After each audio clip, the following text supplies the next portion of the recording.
যমুনায় সর্বস্তরের মানুষের সঙ্গে ঈদের শুভেচ্ছা বিনিময় করছেন প্রধানমন্ত্রী তারেক রহমান। সেখানে আছেন সহকর্মী সাইফুল রিপন, সরাসরি যুক্ত হচ্ছেন তিনি। সাইফুল, প্রধানমন্ত্রীর শুভেচ্ছা বিনিময় অনুষ্ঠানে কারা এসেছেন, আপনার কাছে কি তথ্য আছে জানাবেন।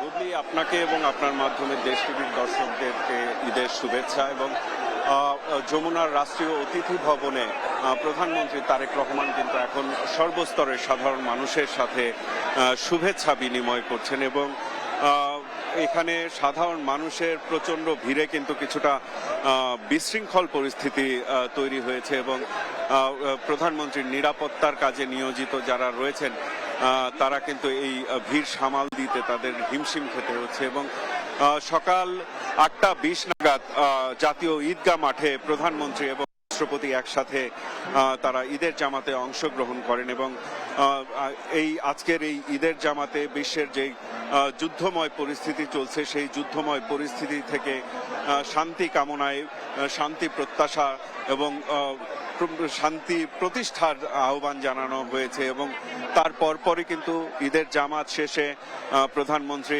তারেক রহমান রাষ্ট্রীয় অতিথি ভবন যমুনায় তিনি শুভেচ্ছা বিনিময় অনুষ্ঠানে অংশ নিয়েছেন। এবং প্রথমেই সকালে প্রধানমন্ত্রী তারেক রহমান বাংলাদেশে অবস্থিত বিভিন্ন দূতাবাস, হাই কমিশন এবং বিভিন্ন আন্তর্জাতিক সংস্থার যারা প্রতিনিধিরা বাংলাদেশে কাজ করছেন সেই সব কূটনীতিকদের সাথে তিনি শুভেচ্ছা বিনিময় করেন এবং তাদের আপ্যায়নের ব্যবস্থা করা হয় এই রাষ্ট্রীয় অতিথি ভবন যমুনায়। এবং তার পরপরই কিন্তু বেলা 11:15 থেকে সর্বসাধারণের সাথে তিনি শুভেচ্ছা বিনিময় করছেন। এবং এখানে যেই আইন শৃঙ্খলা বাহিনীর সদস্যরা কিন্তু তাদেরকে কিন্তু প্রচণ্ড হিমশিম খেতে হয়েছে এই প্রধানমন্ত্রীর যে শুভেচ্ছা বিনিময় সেই শুভেচ্ছা বিনিময় অনুষ্ঠানের অংশগ্রহণকে কেন্দ্র করে। এবং ইতিমধ্যেই কিন্তু প্রধানমন্ত্রী তারেক রহমান শুভেচ্ছা বিনিময় শেষে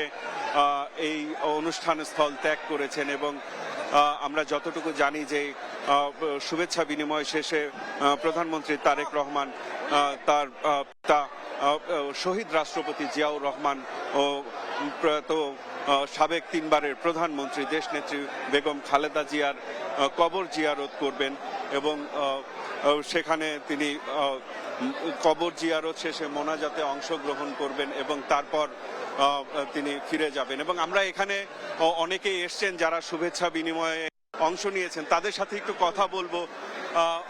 নতুন সরকার দায়িত্ব নিয়েছে, সরকার প্রধান আপনাদের সাথে শুভেচ্ছা বিনিময় করলো, আপনাদের কেমন লাগে? আমাদের এটা একটা অসাধারণ অনুভূতি, একটা নতুন ঈদ মনে হচ্ছে যে আমরা এই প্রথম ফেসবুক দেশে আমাদের কাঙ্ক্ষিত প্রধানমন্ত্রীর সাথে আমরা হ্যান্ডশেক করতে পেরেছি এবং ঈদের আনন্দ ভাগাভাগি করতে পেরেছি। এটা 18 কোটি মানুষের জন্য একটা সৌভাগ্য এবং আমাদের জন্য সৌভাগ্য। ধন্যবাদ আপনাকে। কেমন লাগলো প্রধানমন্ত্রীর সাথে শুভেচ্ছা বিনিময় করে? আসলে শুভেচ্ছা এখনো হয় নাই, মাত্র আসলাম। তবে আমার অনেক আবেগ যে হ্যান্ডশেক করবো অনেক দিন পরে, একদম কাছাকাছি। আশা রাখি আমরা আমাদের প্রত্যাশা পূরণ হবে। শান্তিপূর্ণভাবে এখানে অবস্থান করছি আমাদের প্রধানমন্ত্রীর সাথে দেখা করার জন্য। সামনের প্রত্যাশা কি এই সরকারের? প্রত্যাশা হচ্ছে গিয়া একটা পজিটিভ বাংলাদেশ, যে বার্তা জনগণের কাছে আমরা দিয়েছিলাম এবং ইতিমধ্যে শুরু হয়েছে। হ্যাঁ, স্মার্ট কার্ড, ফ্যামিলি কার্ড এবং হচ্ছে গিয়া কৃষক কার্ড এবং খাল খনন এবং এই যে বিশেষ করে 10,000 টাকা কৃষি ঋণ মৌকুফ সুদসহ, হ্যাঁ, শুরু হয়ে গেছে অলরেডি। তো আমাদের কাছে প্রত্যাশা, জনগণের প্রত্যাশা একটাই, যে একটা শান্তিপূর্ণ গণতান্ত্রিক এবং কল্যাণমূলক রাষ্ট্রের দিকে যাতে বাংলাদেশ যায়। অসংখ্য ধন্যবাদ আপনাকে। বুবলি, যেমনটি শুনছিলেন এখানে যারা শুভেচ্ছা বিনিময়ে অংশ নিতে এসছেন তাদের প্রত্যেকেরই কিন্তু প্রত্যাশা যে সামনের যে একটি কল্যাণময় রাষ্ট্র প্রতিষ্ঠার যে যাত্রা এই নতুন সরকার শুরু করেছে সেটি যেন অব্যাহত থাকে এই যাত্রা এবং সফল হয়, সেই প্রত্যাশা কিন্তু আজকে এই ঈদের দিন প্রধানমন্ত্রীর সাথে শুভেচ্ছা বিনিময় করতে এসে সাধারণ মানুষ তারা তাদের আত্ম উপলব্ধি কিংবা তাদের প্রত্যাশা তারা কিন্তু জানাচ্ছেন। বুবলি।